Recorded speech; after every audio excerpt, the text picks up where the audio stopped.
Le Real Madrid, les amis, se déplace ce dimanche soir sur la pelouse de l'Espagnol Barcelone pour la troisième journée de Liga 2022-2023. Comme vous le savez tous, c'est aussi un troisième match de suite pour le Real à l'extérieur qui pourra bien sûr compter dans la deuxième partie de saison sur beaucoup plus de matchs joués à domicile qu'à l'extérieur, ce qui pourrait être plutôt intéressant pour la trame finale de la saison. Mais un Real Madrid qui va du coup affronter un Espagnol Barcelone en pleine crise de résultats, en pleine crise de confiance, entre pré-saison quasiment ratée où il comptait que 2 victoires contre Lille et Montpellier, le reste c'était que des défaites et des matchs nuls, et leur début de saison a donné raison aussi à leur pré-saison avec un nul contre le Stade Vigo sur le score de 2-2 et une défaite contre le Rayo Vallecano à la dernière journée sur le score de 2-0 à domicile. Et forcément le Real Madrid qui a remporté ses 2 premiers matchs en tant que leader, en tant que champion en titre, avec une belle victoire à réaction contre Almeria et une grosse victoire sur la forme pendant le fond contre le Stade Vigo, ça entraîne forcément des pronostics plutôt avantageux pour les Madrilènes du Real Madrid. Mais du coup, est-ce que l'adage jamais 2 sans 3, du coup jamais 2 victoires sans 3 pour le Real Madrid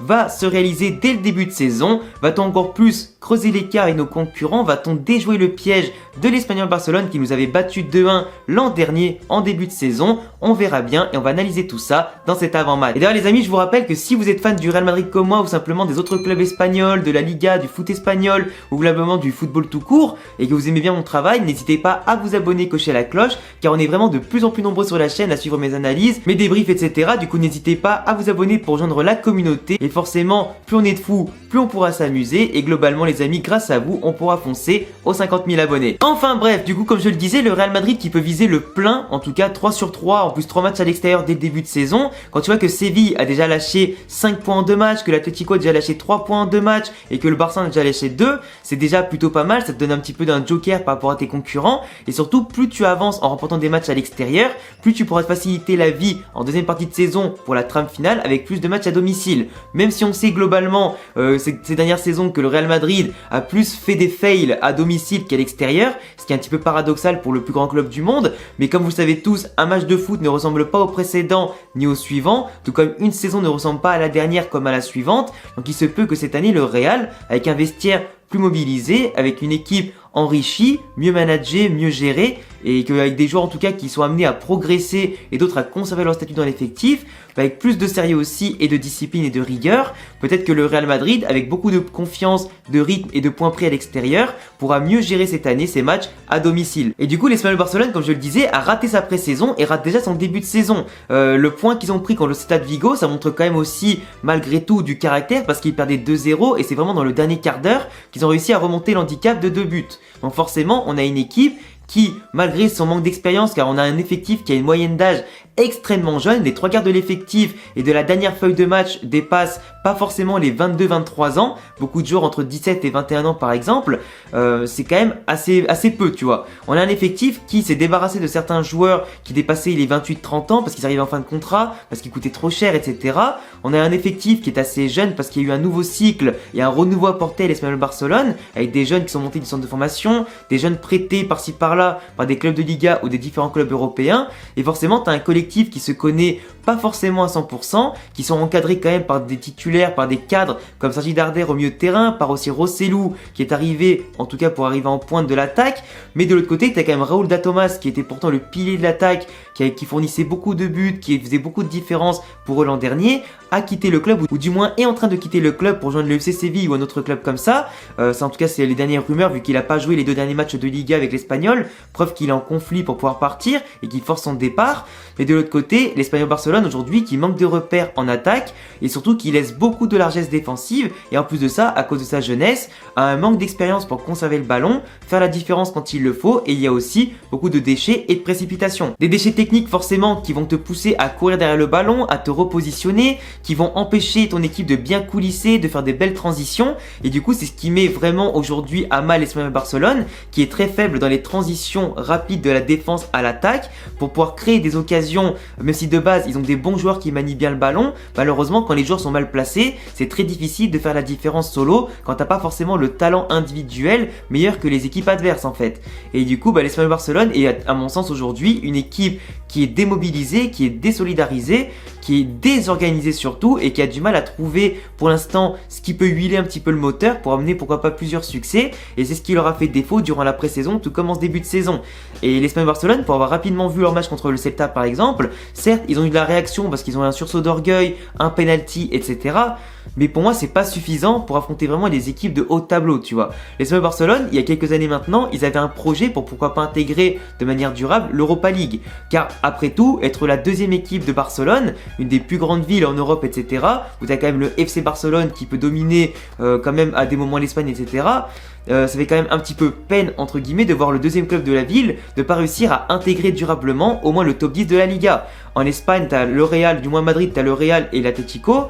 C'est quand même pas mal. T'as même le à Séville, t'as Séville et le Betis Séville. Mais on voit quand même qu'à Barça, il manque quand même l'Espagnol Barcelone qui mériterait d'avoir peut-être de leur côté un blason un peu plus, j'allais dire, valorisé. Et malheureusement, ils n'y arrivent pas parce qu'ils sont obligés à chaque fois, au niveau des bilans financiers, de vendre leurs meilleurs joueurs, de faire monter des jeunes qui malheureusement ne peuvent pas faire la différence, ou alors de se faire prêter par-ci par-là des jeunes joueurs qui malheureusement finissent par partir au bout d'un an ou deux. Donc quand t'as pas un cadre dynamique, quand t'as pas un cadre qui te permet d'avoir de la continuité, forcément c'est très compliqué pour l'Espagnol Barcelone de briller au plus haut niveau, ou du moins sur la durée, tu vois. Et comme je te l'ai dit, eux sur leur 11 de départ que tu peux voir contre le Celta et le Rayo Vallecano, leur défense globale possède une moyenne d'âge entre 26 et 30 ans. Et de l'autre côté, au milieu de terrain, tu as deux jeunes de 21 ou 23 ans et deux attaquants, deux ailiers de 21 ans. Un petit peu comme le Real Madrid où tu avais Rodrigo, Vinicius à des moments, des Camavinga ou des Valverde titulaires, mais la différence de level entre ces joueurs-là est énorme en fait. Et du coup, autant nous, on peut faire confiance à des jeunes pour aller gagner la Ligue des Champions,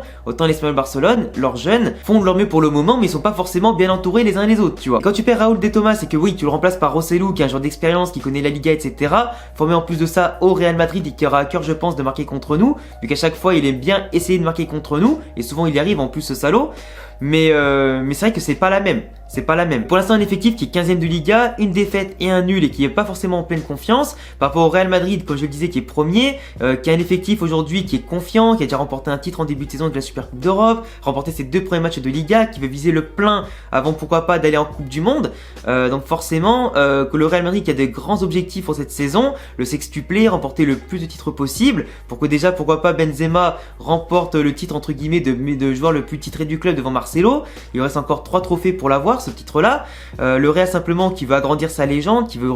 valider ses titres qu'ils ont validé l'an dernier, tu vois, et du coup les revalider. Et pour moi, un effectif qui est quand même très complet. Au match dernier, on avait Kroos qui était grippé, on avait du coup quelques petits absents par-ci par-là, mais au final,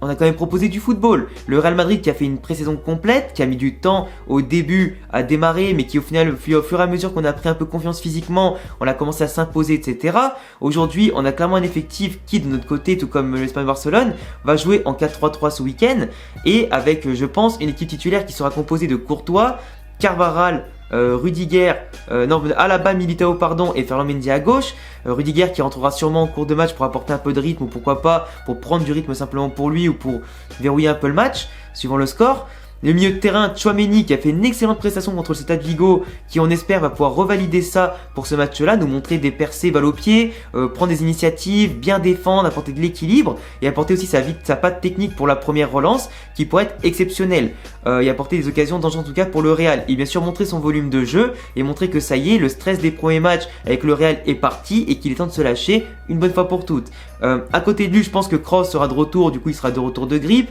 Modric, bien entendu, parce qu'il est indiscutable et que vu qu'il y a un match par semaine en ce moment, tu peux le faire jouer tranquillement. Valverde sera ailier droit comme d'habitude pour apporter de l'aide à Carvajal ou Lucas Vazquez suivant lequel sera titulaire, pour aussi apporter du volume au milieu de terrain, du surnombre, apporter aussi quelqu'un de puissant pour porter le ballon, pour casser des lignes, faire les transitions et déborder aussi, et pourquoi pas frapper comme un zinzin vu qu'en plus au dernier match il a marqué, donc pourquoi pas marquer pour lui encore une fois pour un deuxième match de suite. Benzema, qui vient tout juste d'avoir son titre de meilleur joueur d'Europe, en attendant bien sûr le ballon d'or, sera bien sûr présent pour continuer à marquer, repasser devant Lewandowski pour la course au titre de meilleur buteur, en espérant aussi qu'il ne laisse pas un penalty à Eden Hazard, et que cette fois-ci il le laisse pour lui-même et qu'il marque avec ça. Vinicius à gauche, indéboulonnable, parce que là je vois pas forcément Ancelotti pour l'instant donner sa chance à Hazard, même si pourquoi pas ça pourrait être le bon moment de faire tourner un peu l'effectif avant les grosses échéances qui vont arriver derrière, mais pour moi c'est important quand même de faire le plein, et Hazard pour l'instant, pour ce qu'il a fait dans sa dernière faire rentrer, avec beaucoup de ballons perdus, le penalty raté, etc. C'est mieux de le faire rentrer à la limite au bout de la 60e si le match est plié juste avant ou si vraiment le match est en bonne voie, tu vois. On a Asensio aussi qui pourrait pourquoi pas avoir du temps de jeu parce qu'Ancelotti compte sur lui, mais apparemment il serait en voie de partir du côté de Manchester United pour 30 millions d'euros environ. Donc s'il part vraiment, je pense qu'il ne jouera pas ce dimanche-là. S'il joue, ça veut dire qu'Ancelotti comptera vraiment sur lui et qu'il fera tout peut-être pour bloquer le transfert au dernier moment, en espérant que pour lui qu'après Asensio prolonge, je sais pas quoi. Sinon bien sûr Rodrigo qui va revenir de blessure, qui n'était pas là au dernier match, aura bien sûr du temps de jeu pour prendre du rythme et pourquoi pas commencer à prendre confiance en faisant une passe D, une belle rentrée et pourquoi pas un petit but sympa. Mais je pense que Valverde sera titulaire dans tous les cas parce qu'il l'a mérité par son but et son activité. Et puis après on verra bien comment l'effectif va changer, mais il est clair qu'il y aura beaucoup de changements, surtout au milieu de terrain. Je pense que les Ceballos vont jouer, etc. Mais à voir ce qu'Ancelotti veut faire, s'il veut conserver un 11 type pour commencer à prendre des marques et automatismes, ou s'il va continuer comme depuis le début de saison et la pré-saison à faire que des changements et des rotations. Mais au bout d'un moment, il faudra trouver un 11 type et vraiment faire les rotations quand il le faut. Après petit pronostic, moi je pense que je partirai sur un 3-1 pour le Real Madrid, peut-être un 4-1, ça dépend, mais je dirais au moins 3-1 pour le Real, vu qu'en ce moment on prend quand même des buts quasiment à chaque match. Donc ça serait bien quand même de faire un clean sheet pour Courtois, pour la confiance, mais simplement pour notre défense aussi, parce qu'on est quand même sérieux appliqué. Bon, tant qu'on marque beaucoup de buts, c'est pas grave si on prend un petit peu de buts tant qu'on gagne des matchs, mais ça commence à devenir un peu problématique. Ce serait bien de faire des clean sheets pour faire peur, montrer qu'on est impénétrable aussi, ça pourrait être sympa. Donc 3-1 avec au moins un but de Benzema, Vinicius pourquoi pas.